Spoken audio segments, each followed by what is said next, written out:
Welcome to the Enlightened Misfits podcast, the space for entrepreneurs on a quest for unwavering certainty and purpose.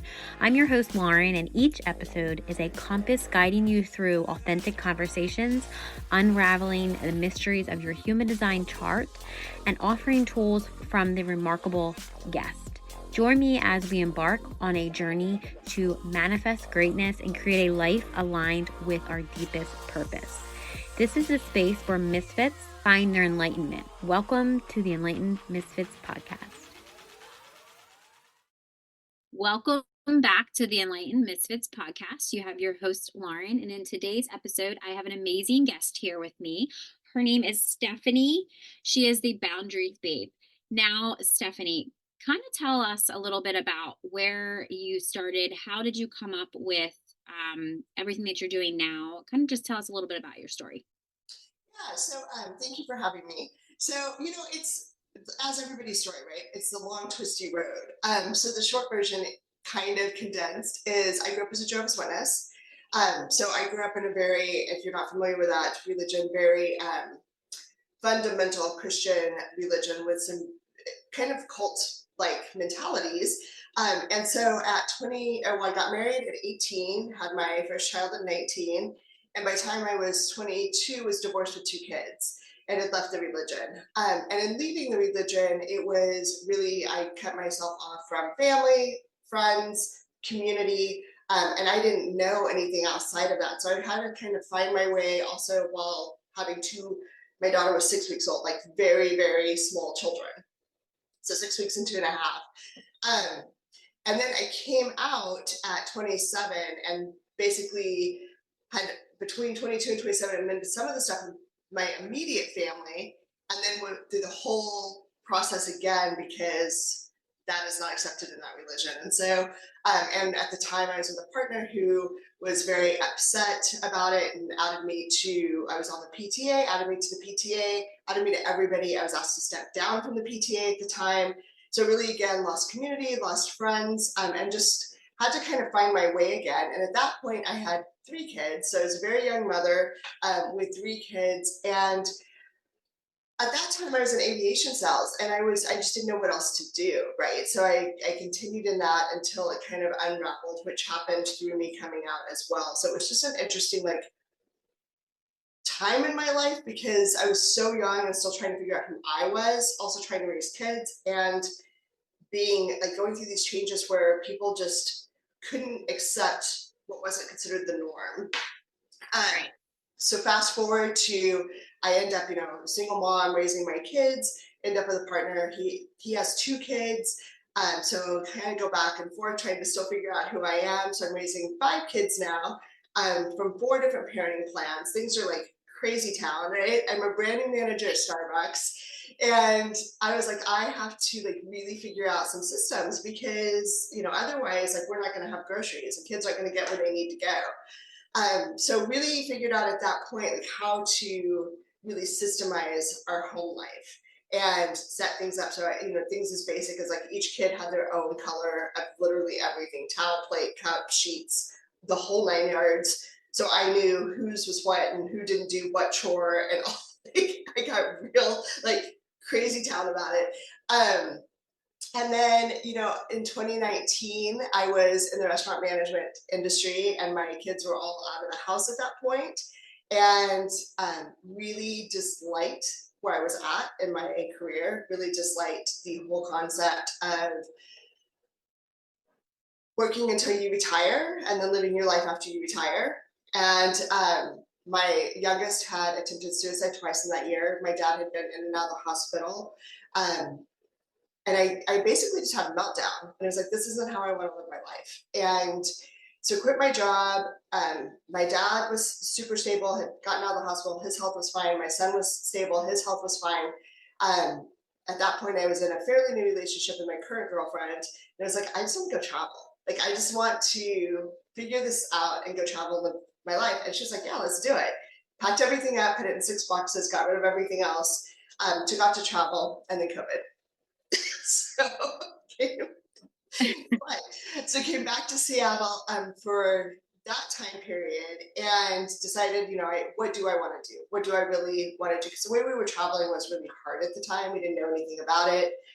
So we were being hosted and having to move like every 2 days. It was super, again, chaotic. And I was like, this isn't what I want in my life. So I went back to school, got my holistic health coaching degree.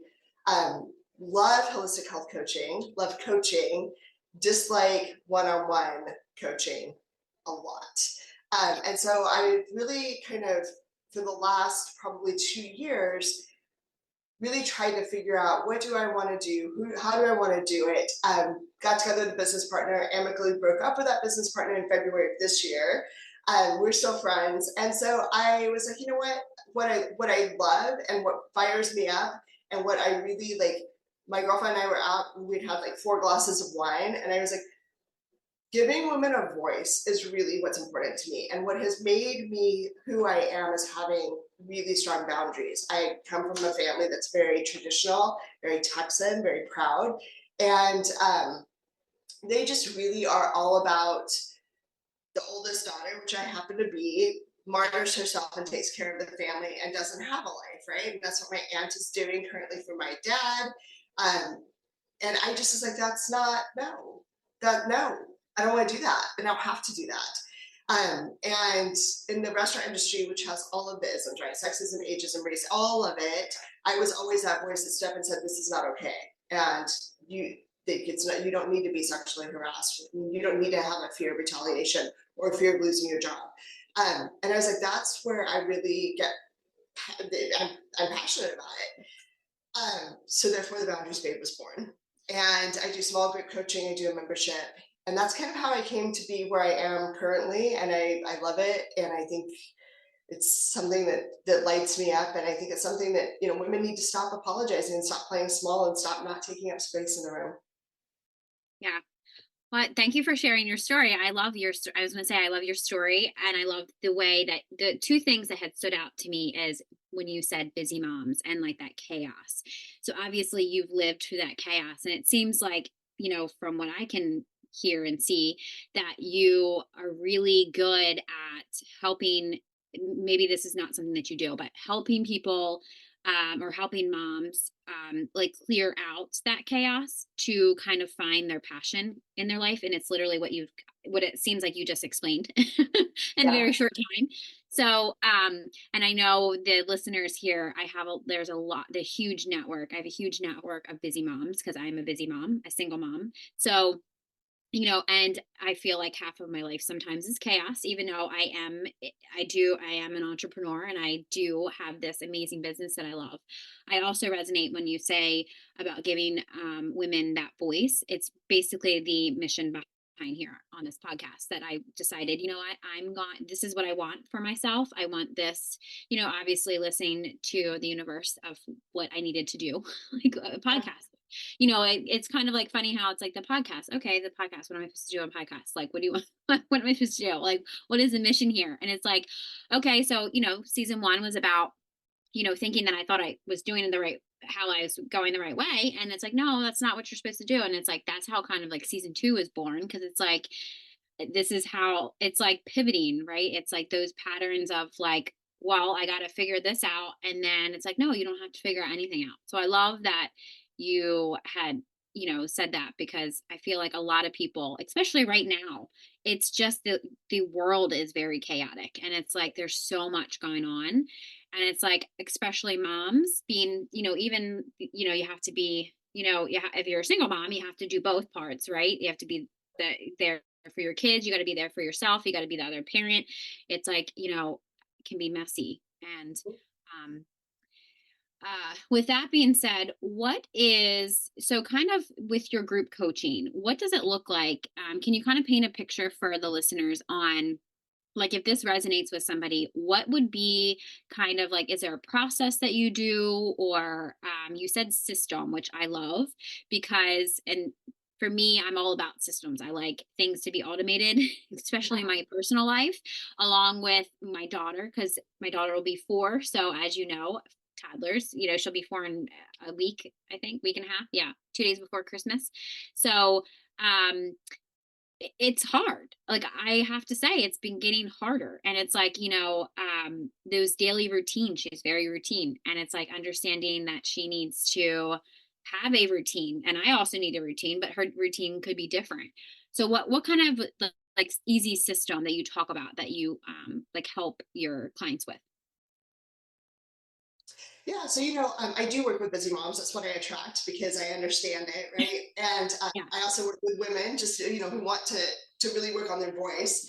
Um, I really keep it simple because it's first of all, it's a mindset thing, right? It's stepping out of the forest, right, so that you can see the whole forest instead of just seeing one tree right in front of you. And it's hard to do that when you're in the throes of kids needing, I mean, you're a mom, you know all the things. They have to be out of class. They are hungry. You need to make sure you have a snack.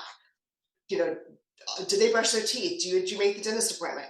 And run a business, especially if you are running a business as well, right? And that's so, or working outside the home.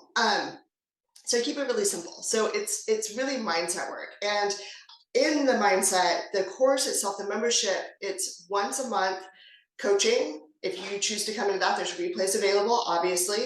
I keep everything really as succinct as possible. I try to keep everything under 30 minutes because moms are busy. However, I go up to an hour and a half if people have questions or if it's really like information that is, I feel so powerful, but I do all of my, because especially if I do a replay, I do like pause and like go do this now, right? Instead of like listening and never implementing, because a lot of it is implementation, as we all know, especially as entrepreneurs. Um, and then I do a workbook. So it's a focus every month that has to do around mindset, and then a workbook that helps you think about how do I want my life to look? Because I don't know how old you are, but I just turned 50 this year. My mom, right, it's her job was to be a stay-at-home mom. She worked some outside of the home. And then when the kids are out of the house, that generation was like, now what do I do? What's my purpose? Right.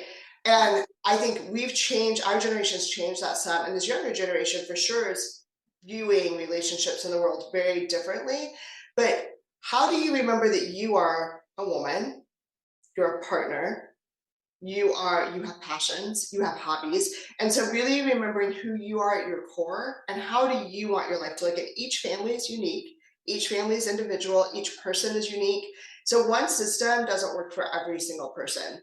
So in the membership, I really do more of here's some mindset that you can think about what you want to do, and then here's systems. I have a weekly email that goes out on Tuesdays. It's 5 under 5, so it's 5 super quick tips that you can do in under 5 minutes. One's on relationship. It could be on a cooking thing, an organization, decluttering. I do talk a lot about systems. You say, your 4-year-old needs a routine. Absolutely. Like one of the best things we can give for our kids is independence, right? Like one of the systems I set up with my kids was the refrigerator had labeled bins in it. It was like, this is, you take one of each of these things for lunches. So you take, like, these are your snacks and you can have, 2 total or whatever the thing was, so that I didn't have to make their snack. I didn't have to make their lunches. They could go do that because it's too much, right?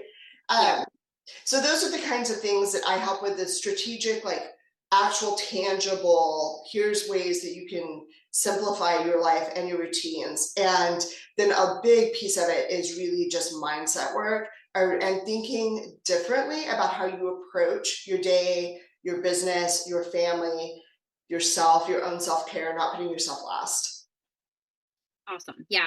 I was going to say the one thing that my daughter has, I guess it's because I'm very independent. So it actually just kind of, I don't necessarily feel like, I don't know if I had the time to do it. So it's like she always wanted to do that anyway. So she wanted to get her. Now, of course, she's not climbing on the counter to get a snack. Like I will get that. But I Yeah. had put snacks where she could get them herself. And at the point that I had to lock the cabinet at that point, because then she was getting them all the time. But when she asks for things too, I've noticed that she will wait if I'm doing something. She'll wait, like she'll have that patience, which I never sometimes, not all the time, but she'll have that patience to wait to knowing that I'm doing something, I'll get it, or I'll say, I'll get it in a second for you, or, you can get it yourself.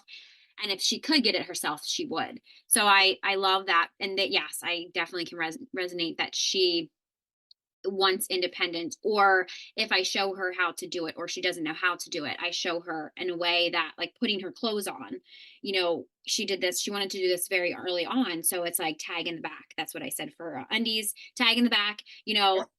Sometimes she puts it on backwards. It's okay, I will fix it. But Yeah. same thing with her shoes, she really wanted to do it herself, so I just kind of give her, and she says it. I think I hear her sometimes in her room saying it, tag in the back.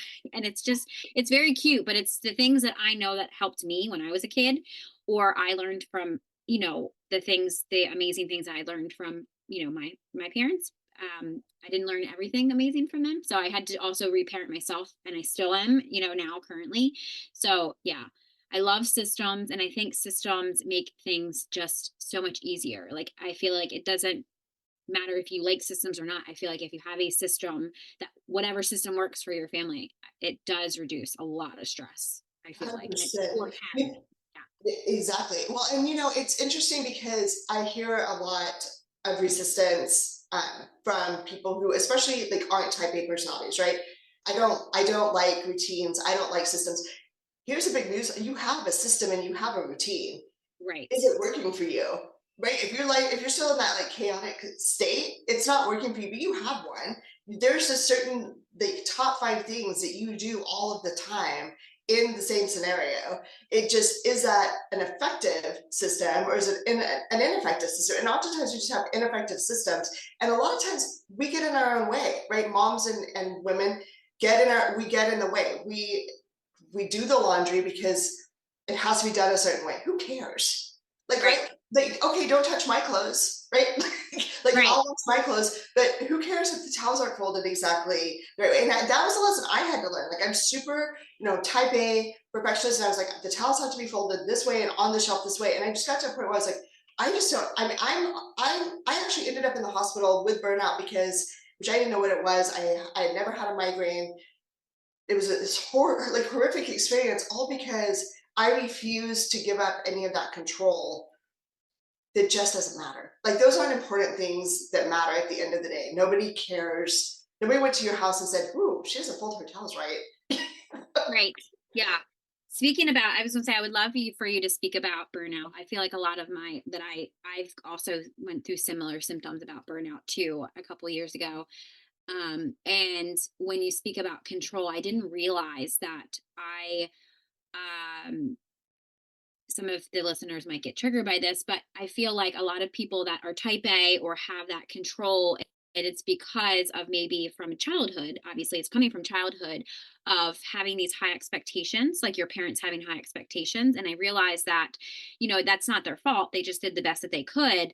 But when it comes to burnout, we're all designed separately. I mean, for me, it was understanding my human design. But for you, what is one of the things, like if you're working with a client, what is like one of the things that you would walk them through to like, how do they understand what is in alignment? Like if they're in this chaotic stage and they don't know what they like, what they don't like, or what's working, what's not, like how do you get to them to a place of getting very clear with what they desire?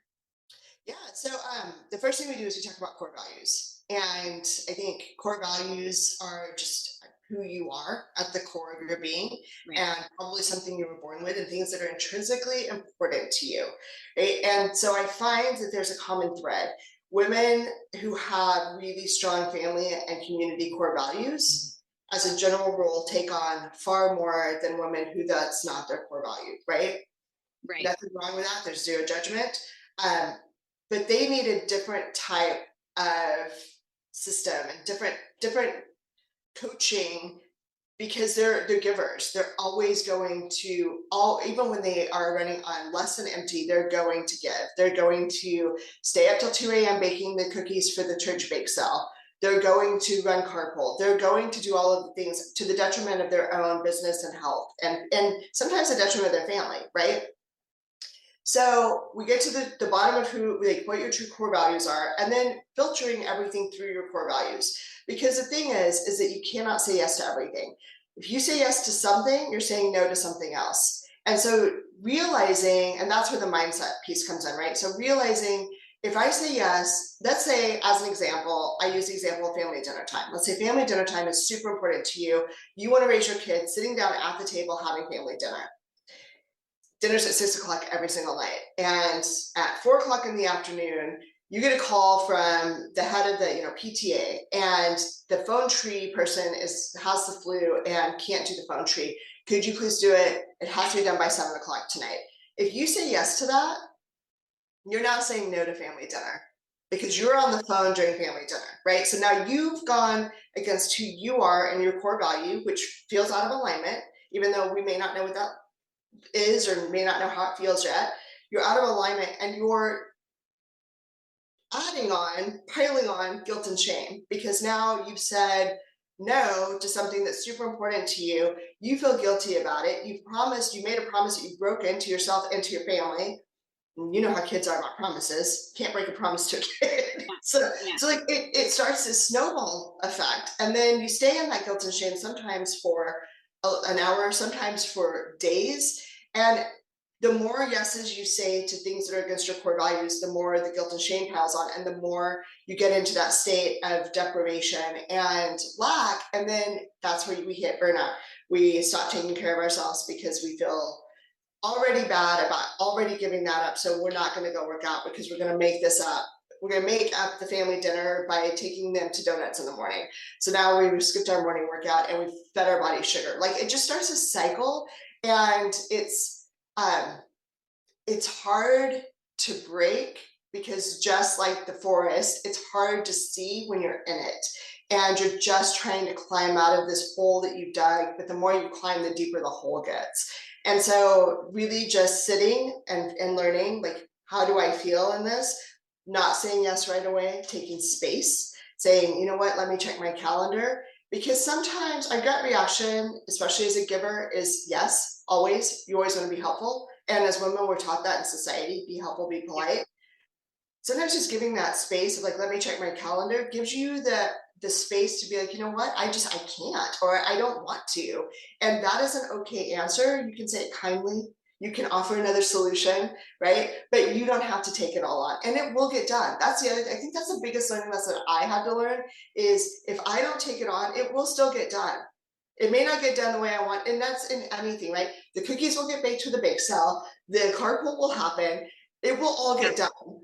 And Yeah. there's other people who are waiting to do it. There may be somebody who has, a teenager that's missing that community piece, and that teenager doesn't need them quite the same way. And they'd love to bake the cookies and it's not going to stress them out. Or their kids at soccer practice and they're fine with it, right? But we take it on because we think we have to, and we just don't have to. Yes. Yeah, I love that you said that because I feel like so my mind's like, yes, this is literally how it is for me too. Cause I'm a giver. So I know that I always wanted to say yes until I realized that like, why am I saying yes to things that aren't aligned with me anymore? Like why I don't even want to be here. And it's like my energy, people can see that, feel that. And it's just like, why am I doing this to everybody else around me and doing this to myself?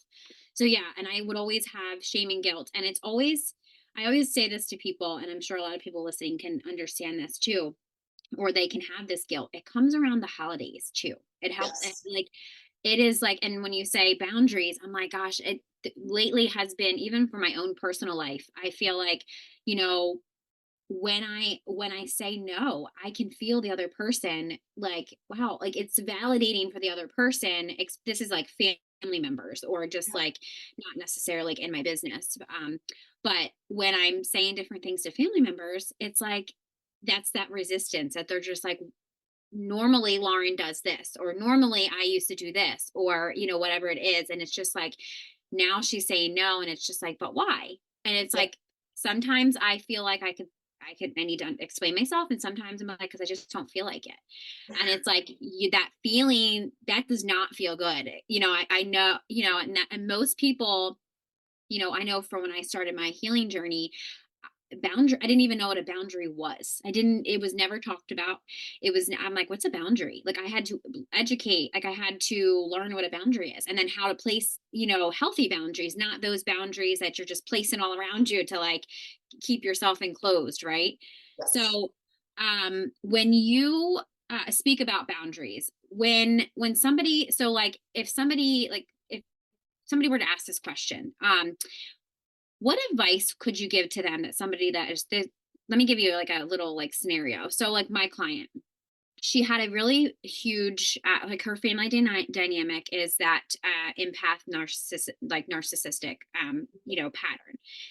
And what she has noticed is since she's placed the boundary that, she has her own family now, she has, husband and her kids. And what has happened is she gave me the story and just wanted advice. So I would love to have your advice too.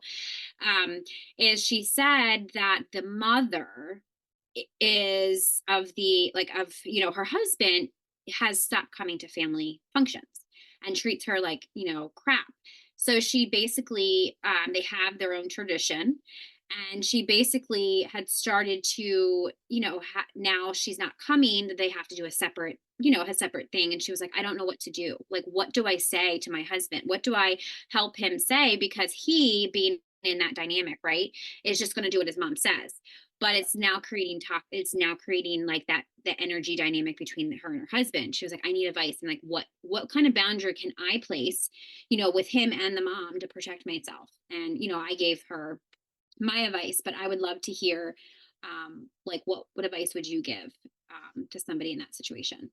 Yeah, so this is, and that's an interesting. It's interesting that you bring that up because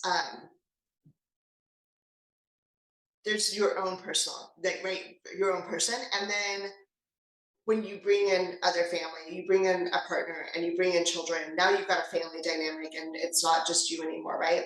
Right. There's your own boundaries, and then there are the boundaries that protect your family. And so, the first thing that I encourage families to do in that situation, or women to do with their families, is really sit down and talk about, like, I mean, we're in the throes of the holiday now, so it's a little bit harder. But like for Right. next year, right? Like maybe after the holiday, like New Year's Eve or whatever, right? Make that a tradition where we say, what did we love about this holiday?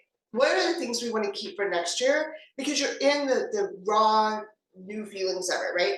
What Mhm. did we not love? What was really stressful? What caused drama and chaos and fighting? What caused us to be really stressed? What caused the kids to have meltdowns? And do we want to do that next year, or can we do that in a different way? I would say, I would assume that they're having to go to the mother-in-law's Mhm. house. Yeah. Yeah. Yeah. I mean, honestly, like the boundary could just be as simple as, so for me, I didn't grow up with holidays, but I've been with partners who've had, their families have had holidays, right? Which makes it Yeah. really easy when you don't have to split time. Yeah. However, being with somebody who also had kids, and then they're like, it becomes much more convoluted. So we just started doing like one activity. This is the activity we've chosen for our family as a year, and anybody is welcome to join. But that's our family activity. And short of that, like we'll decide if we're going to go to X's house, so and so's house for dinner. But we do, like, we're now a family, and these are our holiday traditions. But we've opened this one thing up. It's some fun thing. We have Snowflake Lane in Seattle, so like it's a big fun activity for all the kids, and then everybody can grab hot chocolate. We can do dinner if we want to do dinner. It doesn't have to be on the actual holiday. It goes for like the whole month.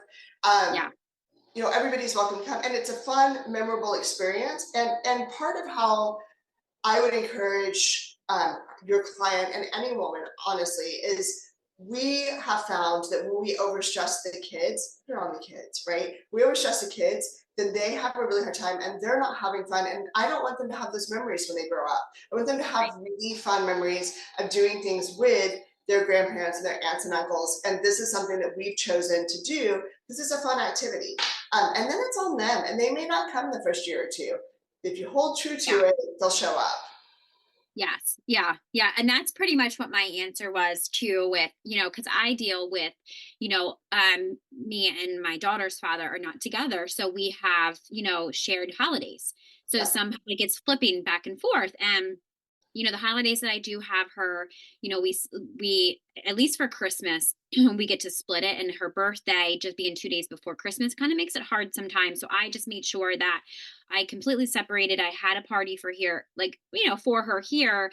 And then, he can do, so it's kind of like, she gets two of everything. And I want to make sure that she doesn't, the fortunate part is she never remembers us together, because I had left, 6 weeks when she was very very young, like 6 weeks I think, or like it was very very young when I like she doesn't remember. She doesn't ever remember seeing us together. So she just remembers, she's asking questions now. So she's like, do I get two of everything? And that's pretty much what I kind of right now, not trying to explain more to her, but right now it's like you get to have it at daddy's and you get to have it at mommy's. And it's like, that I don't know what he does with her, but I just kind of, so she can feel like, okay, because I never really want the dynamic of her being the problem, and I know I always can just control what I can do. But I know that kids, they start to realize when the adults, I realized that just seeing dynamic of just different people in my life that I know that are going through this very huge shift and, if their family dynamic, that it's the adults with the problem and then the kids are suffering. And I'm just like, and hear me, I'm like, I don't want to get in this, but like, you do know that you guys are the ones with the issues and these kids are suffering, and it's like, when can the adults see? And obviously that comes with self-awareness, right? But when can the adults come see that they only have so many years, they only have these childhood memories. And I feel like I'm the voice of the kids sometimes, because I'm like, you guys are fighting for what reason, so it's like, well, I can't, like, I always believe I love just being like with like my little cousins, or just, the little, the little generation, because it's now not about us, it's about, them. And yeah, I definitely love that advice. And I feel like, what she kind of was going through, I feel like she felt like she was alone. And I was like, no, I'm not personally going through it, but I'm watching somebody else that I truly love go through it. And I'm trying to give the best advice I can. And, you need boundaries. And for somebody like, in my generation, they're not, it's like we weren't allowed to have boundaries. We didn't even know what they were. And it's like, now it's like, oh, I can say no and not, and because they're mad at me for saying no, that's not about me, that's about them. So yeah, I love that advice. So the last question that I have for you is, when people are starting on this self-care journey or like time management, what are a few actionable steps that somebody can take, like today, listening to this, to make a positive change in their life? Oh, I love this question. So the first thing I say is, if you are in a state of overwhelm, do a brain dump, right? Just pull out a piece of paper and write down literally every single thought that pops into your mind. It doesn't matter what it is.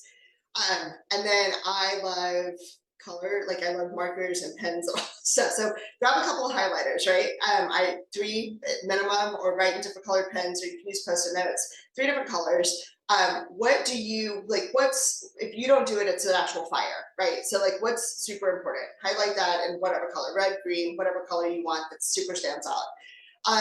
What do you need to do but doesn't have to be done, does not need your attention right now, or maybe you can delegate. And delegation, huge. And this is also where boundaries come in, right? Your kids can do things, your partner and spouse can do things, you can hire things out. And if you can do trades, lots of people are like, I can't hire anything, I don't have the money. That's fine, do trades, right? Yeah. With other moms. So brain dump everything. So what needs your attention right now? One color. What needs your attention in the near future, or potentially you can delegate, but you need to it actually needs to get done. And then what are the things that you'd like to do but don't necessarily need to get done, right? Or you can do later. So that's the first thing. And then taking the 3 things that you can do in the next 24 hours and just doing them. Hey, it's a whole, like, can you make maybe it's you need to bake a pie or cookies or whatever for Christmas. Can you make the dough and throw it in the freezer in the next 24 hours? Great, do that, right? What are the things, because those wins trigger our brain to, when we do the thing, that we have a win, right? And so we stop the procrastination cycle, which is often also when we get overwhelmed, right? We procrastinate. So what are the things that you can do right now in the next 24 hours? And then sit down and really look at your calendar. If you use calendar, if you don't use a calendar, I suggest a calendar. You can do paper, pen and paper. You can do, Google Calendar. But put all of those things on that brain dump, put them somewhere, and just put a time on it. And it doesn't necessarily mean that you're tied to that time, but now it's out of your head, because we hold so much in our head. So just, put it somewhere so that you have it scheduled out to do. and then stop and breathe. Put your feet on the ground, close your eyes, and take 3 really deep breaths. Inhale for 5 seconds and hold it for 5 seconds and exhale for 5 seconds. And that will immediately just calm your nervous system. And then you can face other things, you face challenges. And when we can remember to breathe that way, because we don't as a culture breathe very deep in the first place, we can remember to breathe that way anytime we're in that super stressful situation. If we can just remember to just put our feet on the ground and breathe, we're going to calm down immediately, and we react so much better to things. Well, we're not reactive, right? When we're not in a reactive state. And so those are really tangible things that I like to start with, because they're, even for people who are like, I'm not a planner, that's not, you're not planning. You're getting things out of your head and you're getting them into a space where you can actually approach them, because you can't, it's the whole, you can't eat an elephant, right? How do you eat an elephant? One bite at a time. You take the things that you can do right now that are super quick and just start getting them off your list, and you don't have to think about them again. They're done. They're done until this time next year or until whatever, right? Yeah, those are my top 3. But I love that question, because the biggest takeaway, if nobody takes anything else away from this podcast except for this, breathe. just 3 breaths, and you can do it anywhere, and it's free, and it takes less than it takes 15-20 seconds. Yeah. I was going to say, yeah, what was one takeaway? I was going to say the one takeaway that I like through this conversation is I forget, even when I'm talking sometimes, like when I'm passionate and I'm talking and like I'm with a client or I'm doing my group coaching or I'm just talking to like just somebody, I always forget, oh, Lauren, just breathe. Like when I'm like, that fiery, passionate, even, and it's the same way. It's the same thing to my body. If it is actually the opposite too, if it's like, I get extremely triggered or something extremely like, oh crap, this just happened, like, what am I going to do? And sometimes like I train my body so well that I pause, because I'm like, I don't even know what's happening right now. Like I don't, so it's kind of like that, breathe. And especially when somebody throws something mean at you, or it's like, words coming at you, or it's like you walk in and being an empath, you just know, like you can read the room, and then who that person is that is a risk, especially if the problem is going to be your mother-in-law or your sister-in-law or your brother-in-law, whoever, exactly, like, I'm just going to separate myself from that, and then just breathe, or not, or kind of, I always tell people when it's like they have to be, they want to be around the family because of the kids. Just when I always say the technique that I actually, another guest on the podcast had said is like, ask for clarity. If something comes at you mean, it's like, what did you mean by that? Did you mean to hurt my feelings? Because most of the time, these people that are doing this are not even self-aware of what they're doing. 100%. So I love that. Yeah. So I like to give people the benefit of the doubt, but it's like, once they know what they're doing, it's like, are you doing it for that reason? Or are you doing it for that other reason? So yeah, usually I have to breathe. I'm like, just breathe. So breathe. Yeah. So anybody listening, if something happens, breathe and count to 3. Yes. Yeah. And you can walk away if you need to. I'm just going to add one other thing, because you just brought the count to 3. So there's a technique that's the 5-step technique, and it is, right, stop, breathe, which is grounding, right? And then focus on one thing in the room, like find one thing in the room that brings you some sort of like happiness or joy or calmness, and focus on that. And then really like try to stop that loop in your head, right? Like try to replace that really negative, like that person just hurt my feelings, that person said, all of the names. I'm here because I love my kids. I'm in this situation because I'm going to focus on their joy right now, right? So really trying to reframe that moment. And sometimes you just don't even react. I have a family member that's like that. I had to be on a call the other day, and this particular person, I was not talking to that family member. I was talking to somebody else, but of course I was on speaker, and kept interrupting. And I was just like, you know what? I'm going to focus on the person that I'm having the conversation with, and I'm going to let the rest of it go, because it doesn't, whatever, right? Like if you can get into that space where you're just like, you know what, that doesn't affect me. I'm here and I want to set the example for my kids that, no, it's not okay to be mean to somebody, but like, I want to set the example for my kids that you don't have to react to people who treat you that way. Then, So really trying to remember the reason that you're in that situation. Yes. Yeah. Yeah. That's actually great advice because one thing that's very triggering to me is when people talk over people.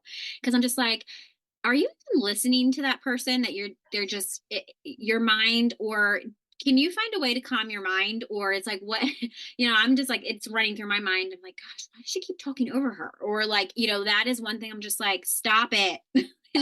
Yeah. Because it's like, are you listening or you just want to hear yourself talk? No, you just want to hear yourself talk. Well, go talk to the mirror. I don't know. Mirror work is going to be great for you. Like, that is going to be awesome for you. And it's just making humor about it. Cause I'm like, God, you're so rude. That's so rude. Yeah. Mhm. Yeah. Awesome. Okay. So is there how can somebody because I know there are gonna be a lot of people resonating with this conversation. How can people get a hold of you? Is there how if they want to be in your world, is there I'll make sure that all of your links are in the description box if they're listening or they're watching on YouTube. But is there how do they get into your world? Yeah, so I have a free Facebook group. I know everybody has a Facebook group. I waffle back and forth with it, but everybody's there. So I have a free Facebook group. It's the Productivity Parlor, and I'll give you all the links.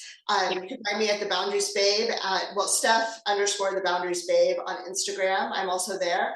I have a weekly newsletter that I said comes out. Oh, it's not really a newsletter. It's a weekly like tips. So it's super quick wins. The 5 under 5, a recipe of the week, just some really easy things that are specifically targeted towards busy moms. And how else can they get in touch with me? That's probably the biggest ways. And then, of course, I have my membership. So, and that's Audacious, and it's really living your life out loud. I love empowering women, and I love having conversations like this, and really coming to a place where we can set a better example for our daughters so we can move into that world that's more equitable, because we still don't live in an equitable world. And that's really where my passion lies, is equality and inclusion. And women are still the largest population that is not Yes. equal. So Yay, I love that. So go make sure you go follow her, you go get in her Facebook group. So thank you for joining us today on today's podcast with Stephanie. If you enjoyed today's episode, don't forget to like, subscribe, and leave a review, and share with somebody, that a mom that you think, or just a woman that you think would gain value from listening. Stay tuned for more captivating conversations in the future. I hope you have an amazing rest of your week. I will see you next time.